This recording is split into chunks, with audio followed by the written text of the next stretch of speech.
La librería, un pretexto para leer textos. Bienvenidos. La librería, espacio de televisión universitaria, presenta al escritor mexicano Ignacio Padilla, desde la ciudad de Tampico, donde nos habla de su obra. También tendremos nuestras habituales secciones, expresión visual y mundo editorial. Acompáñenos a ver una breve semblanza de nuestro invitado de hoy.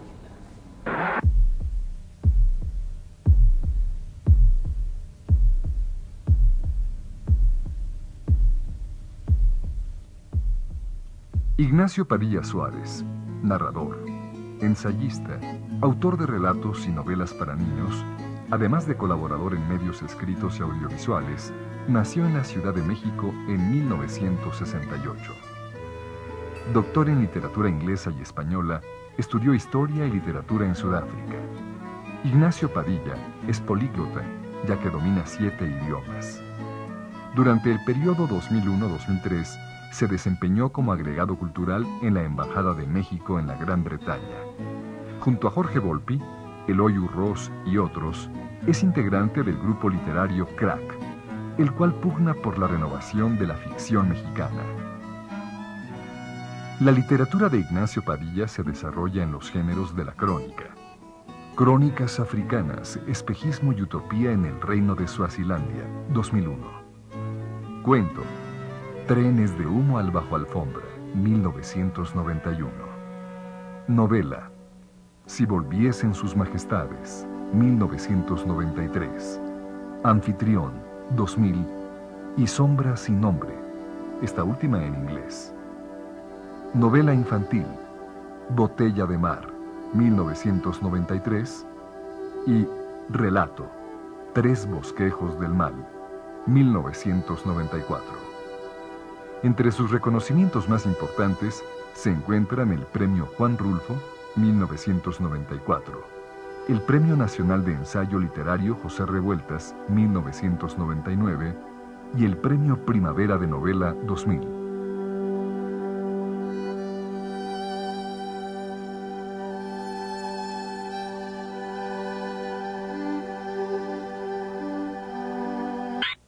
Pues ya estamos aquí con el escritor mexicano Ignacio Padilla. Muchas gracias, Ignacio, por darnos esta entrevista.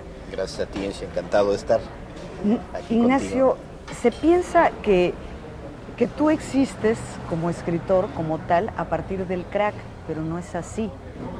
Tú tienes varios libros antes de esa etapa, por tal que es Subterráneos, La imposibilidad de los cuervos.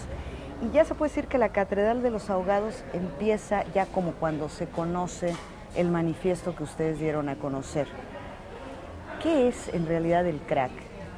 Bueno, yo cambiaría un poco el planteamiento. El crack en realidad como es, no es ni una generación literaria, ni mucho menos, es un grupo de personas e incluso un grupo de novelas específicas presentadas en 1996 con más que un manifiesto, un antimanifiesto que tenía un espíritu lúdico más que nada y con ciertas propuestas bastante agresivas, pero yo creo que necesarias. Pero más que nada yo lo considero como es un grupo de amigos. Y en cuanto tal, pues ha existido desde que existe la amistad que nos une a Jorge Volpi, Eloy Urroz y a mí desde 1983, cuando nos conocimos en la prepa, y después la amistad que hemos tenido con Ricardo, con Pedro Ángel Palou, con Vicente Rasti.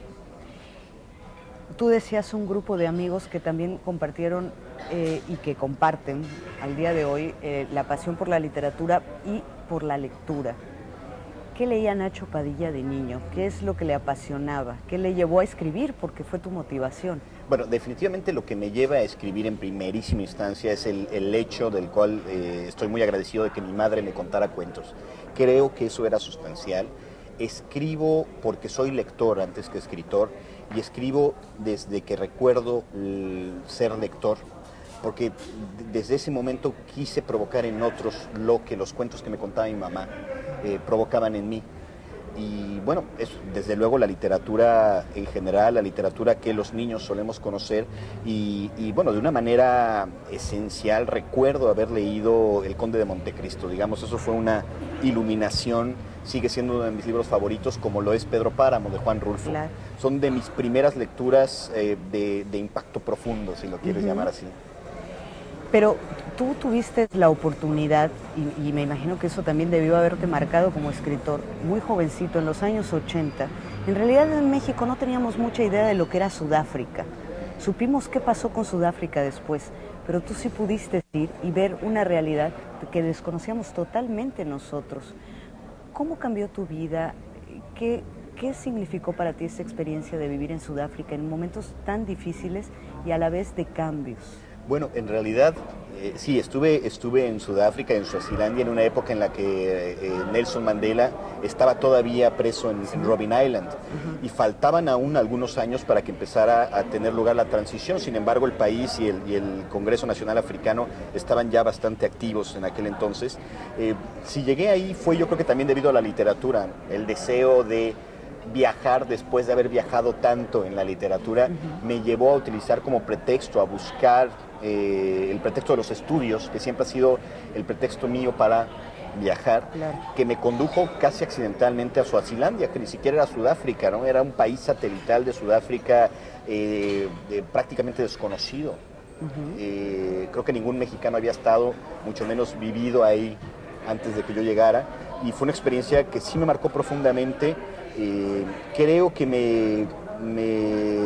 me marcó en el sentido de que una buena parte del idealismo de la adolescencia, de los 17, 18 años, cuando llegas a África del Sur con todo este espíritu filantrópico, bien intencionado, un poco frívolo por otro lado, de pensar de que hay un mundo blanco y negro, de que había un mundo del apartheid, había un mundo de toda la población negra reprimida en África del Sur. Mi experiencia ya fue iluminadora porque me mostró que hay matices y que detrás de los buenos sentimientos o de la manipulación de los buenos sentimientos en el mundo hay muchísimos intereses económicos, políticos, culturales, sociales que no tienen nada que ver con las buenas intenciones ni de los países que establecieron el boicot contra Sudáfrica, ni del Consejo Nacional Africano, ni tampoco, por supuesto, de los afrikaners. En un momento más regresamos con ustedes para seguir hablando sobre este mundo blanco y negro que tanto tiene que ver con Nacho Padilla. Se lee porque se ama la vida. Se escribe porque se ama a los demás y al mundo. Marguerite Yourcenar. Regresamos. La librería.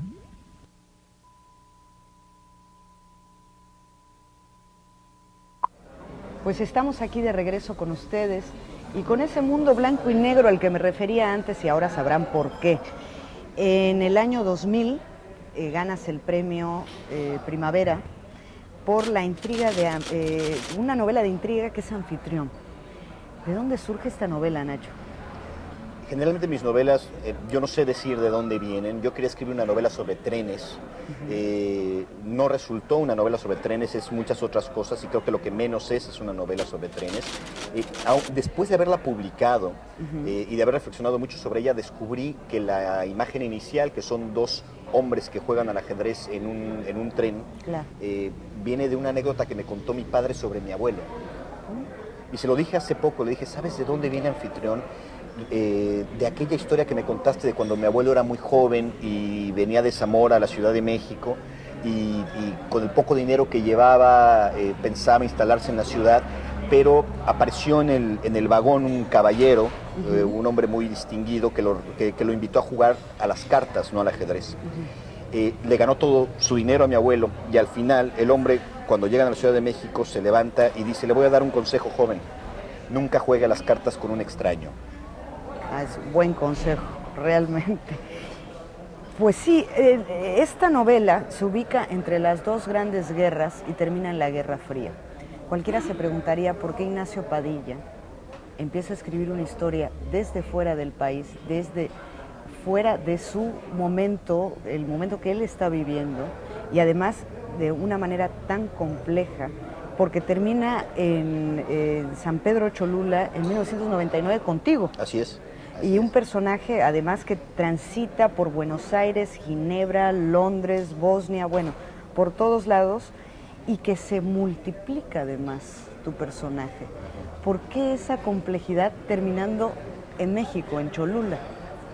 Es una gran pregunta que no sabría responder del todo, porque los personajes me fueron llevando. Primero, estos dos hombres que están en un tren, yo no sabía dónde iban, ni qué nacionalidad tenían, ni por qué estaban en un tren. Solos me fueron diciendo hacia dónde tenía que orientarse la novela. Mucha gente me pregunta, ¿por qué no la situaste en México? Pues porque en México no hay nadie quien juega, no hay quien juegue ajedrez en los trenes. Porque no hay una experiencia. Porque no hay trenes, para empezar, o sea, hay muy pocos. No es que yo haya rechazado escribir sobre México, simplemente la novela exigía otro tipo de escenario, y eso me lleva no solo a Austria, me lleva a Alemania, me lleva a Ginebra. Luego aparece la figura de Adolf Eichmann, que históricamente fue secuestrado en Buenos Aires. Digamos, la propia novela es la que me ha exigido un poco llevarla a esos lares, como en su momento si hay alguna otra novela que justifique ser escrita en México, desde luego que lo haré. Claro, y la novela lo que tiene es una puerta que lleva a tres directrices, que es, para empezar, la vida, la guerra y la puerta hacia el destino. No son personajes que se multiplican, pero que tienen que seguir un destino a través de la guerra y de la vida. Yo creo que son obsesiones que se repiten en toda mi obra. Digamos, soy un autor bastante reiterativo. El problema de la identidad está prácticamente en todo. Anfitrión es una novela, para mí, también sobre la paternidad. Todos son padres o hijos con un problema de identidad que tiene que ver con sus padres, y también eso tiene que ver con la vida, tiene que ver con el ser quienes somos o el no poder ser quienes deseamos ser finalmente, y es sobre la imposibilidad la imposibilidad que tenemos muchas veces de manejar nuestras propias nuestro azar o nuestra fortuna. Ahora que decías lo de padres e hijos, de alguna manera tener un hijo es inmortalizarse. Tiene una frase, la novela, que dice: una promesa de inmortalidad, ¿no? Bueno, la paternidad yo creo que tiene un vínculo estrechísimo con la memoria. Es decir, los hijos nos devuelven la memoria aquello de la memoria que teníamos perdido de la infancia. Mi experiencia, por ejemplo, con mis hijos es que estoy recuperando un pedazo de mi vida que estaba ahí, pero que de alguna forma solo surge cuando soy padre. Entonces, al recuperar la memoria, recupero también la identidad. Y esa identidad me la están devolviendo mis hijos, cuya identidad de alguna forma también estoy forjando. Es un ciclo maravilloso de la vida y también de la muerte. Pero toda la trama está sobre Plauto y Molière. ¿Por qué? No, Plauto, Molière, y hay una cantidad tremenda de anfitriones. Hay creo que 32 versiones de anfitrión. Más que nada está basada en el mito griego del hombre cuya mujer fue, el hombre que fue desplazado por Zeus debido a su mujer, ¿no? Toda la novela es una gran una aventura además que abarca un gran pedazo de tiempo. Y eso tiene que ver con otro libro tuyo que se llama Las Antípodas y el siglo. En este libro es el vago ideal tamizado por la literatura de que viajar es una aventura. Y metes muchos personajes que tienen que ver también con tu tradición literaria. ¿Cómo haces este libro sobre el viaje? Es un libro del cual me siento particularmente cercano, porque soy básicamente un autor de cuentos, porque soy un viajero y porque tengo efectivamente muchísimas lecturas, quizá las más entrañables para mí, que son Stevenson, Conrad, o todas aquellas historias de crónicas de viajes. Me gusta la idea de los exploradores, Livingstone, Hillary, quienes escalaron el Everest, quienes se metieron en la selva para descubrir el origen de un río, y también me interesan los exploradores que fracasaron, sobre todo, ¿no? Hay una profunda carga de fracaso en los personajes de Las Antípodas y el siglo, que sin embargo es lo que los humaniza. los héroes y también las pequeñas gentes, los que aspiraron a algo y no lo consiguieron, pero por el solo hecho de haberlo intentado ya son grandes. Y es una aventura. Así es, la aventura de vivir. Al menos se quedaron con las ganas de hacerlo. Así es. En un momento más regresamos con ustedes para seguir hablando sobre la aventura de Ignacio Padilla. Regresamos. La librería. Pues estamos aquí de regreso con Ignacio Padilla y sus aventuras. Cualquiera diría que eres un gran lector de historia, Ignacio. Porque, bueno, si analizamos tus novelas, tus relatos, se ubican en tiempos y espacios que tienen que ver con lo fantástico, con lo borgiano, con Calvino, pero con la historia que ellos manejaban muy bien. ¿Eres un gran lector de historia? Definitivamente no. Tengo amigos que lo son.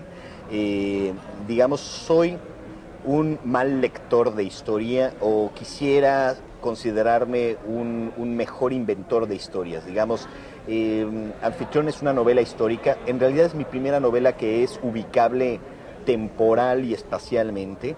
Parecería que he hecho mucha investigación, pero definitivamente no la he hecho. Prefiero inventarla, llenar los huecos que deja la historia. Es lo que digo al final de Anfitrión. Claro. Y pregunto esto porque la última novela que pronto vas a presentar en México y en otros países es Espiral de Artillería. Y es una novela sobre las transiciones de los antiguos países satelitales de la Unión Soviética. ¿De qué trata esta novela y por qué surge esta novela? En realidad trata de muchas cosas. Yo quiero pensar, la he ubicado ambiguamente en los países satelitales de la Unión Soviética, pero lo que me interesa es la transición en sí. Creo que la transición que estamos viviendo tanto en México y especialmente en aquellos países, de manera muy particular en Rusia, es muy dolorosa. Estoy obsesionado por la pena, el sufrimiento que puede tener una sociedad a la que después de 75 años que se les ha dicho esto es la verdad, de pronto se les dice nos equivocamos, no iba por ahí la cosa. Esta es la otra verdad, o búsquense ustedes la verdad en algún otro lado. Creo que no hay nada que asirse, además. No hay, entonces por eso están surgiendo gurús, religiones light, etcétera. Y la novela es un poco una reflexión sobre eso, sobre las transiciones en las cuales surgen cosas brutales, en lo que los valores se disuelven. ¿Qué es la traición? ¿Qué es el heroísmo? ¿Qué es la fidelidad? ¿Qué es el compromiso? Etcétera. Y en todo esto el personaje principal es un hombre que trabaja para la policía, que es extremadamente pasivo, pero que además por casualidad trabaja para la policía. Sí, Por accidente. ¿Cómo se va desplazando en estos territorios tu personaje? La corriente misma de la historia lo va devorando. Él es un hombre cuya consigna es la pasividad, pero la novela plantea el hecho de que no es posible la pasividad cuando la historia nos devora y cuando somos seres absolutamente sociales. Entonces él por accidente se convierte en un informante, porque los demás creen que es informante, y luego por accidente termina resucitando un personaje, un adolescente asesinado 30 años atrás en un cementerio de submarinos. Él lo resucita sin querer o sin darse cuenta y lo convierte en una especie de paladín de la democracia bastante ambiguo y bastante extraño. Al que hay que asirse ante la falta, ante este vacío por la que deja el necesidad. sistema, que dejó un sistema ya viejo, ¿no? Exacto, la necesidad de los héroes y cómo se manipula y se crean héroes de la misma manera en que se destruyen. Los que fueron heroicos 10 años atrás de pronto se convierten en traidores 10 años después. ¿Y para esto fuiste a los países de la ex Unión Soviética? No, definitivamente no. ¿O un trabajo de observación? Bueno, pregunto por este sentimiento. Es un trabajo de especulación, un trabajo de especulación. Conozco pocos países de esa región, de esa parte del mundo. No conozco Rusia, la he leído. Es como el Austria de Anfitrión, es el Austria de mis libros, claro, de mis lecturas.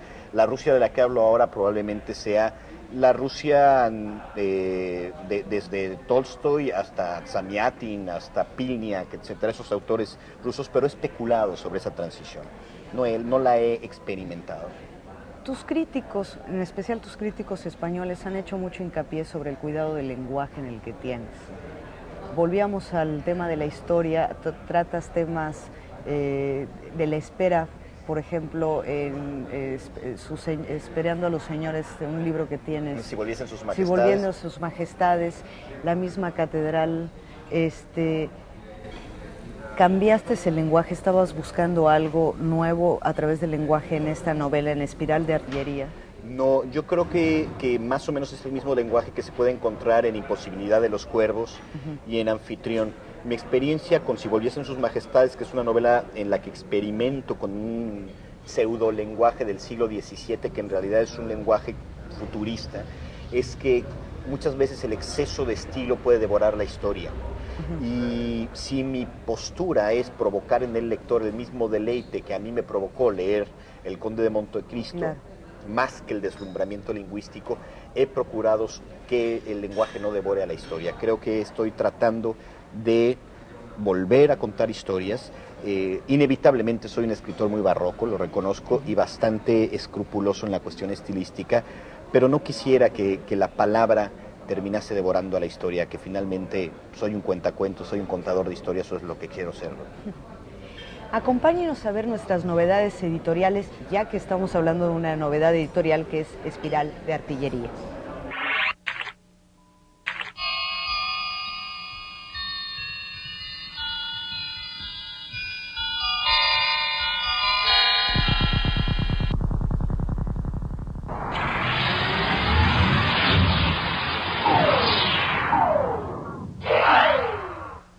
Bienvenidos a Mundo Editorial. Nos encontramos en la librería Jaime García Terrés, ubicada en Avenida Universidad 3000. Acompáñenme a conocer las recomendaciones de hoy. En una publicación de Editores Mexicanos Unidos, Víctor Hugo Rascón Banda nos presenta dos obras dramáticas en cuyo desarrollo se exponen la marginación, la violencia y la injusticia que sufre una familia mexicoamericana. Y por otra parte, la problemática de un hombre que emigra a los Estados Unidos en busca de trabajo para poder mantener a su familia. Ambas obras están determinadas por la problemática social y colectiva que forman parte de las preocupaciones centrales en la dramaturgia de Víctor Hugo Rascón Banda. Estamos hablando de Homicidio Calificado, El Ausente, Teatro del Crimen, Sueño que se vuelve pesadilla, Dolor e Injusticia. Por otra parte, en un mundo globalizado es común adoptar la cultura de otros países y en el caso de México estamos expuestos a adoptar la ideología de los Estados Unidos. Sin embargo, habría que analizar qué tan benéfico es adoptar rasgos ajenos. Pues bien, Morris Berman nos presenta en este libro un diagnóstico y una crítica de la cultura norteamericana que pretende llegar a los continentes de Asia y África a través del consumismo y del entretenimiento masivos. El título de este libro es El crepúsculo de la cultura americana y es publicado por Sexto Piso.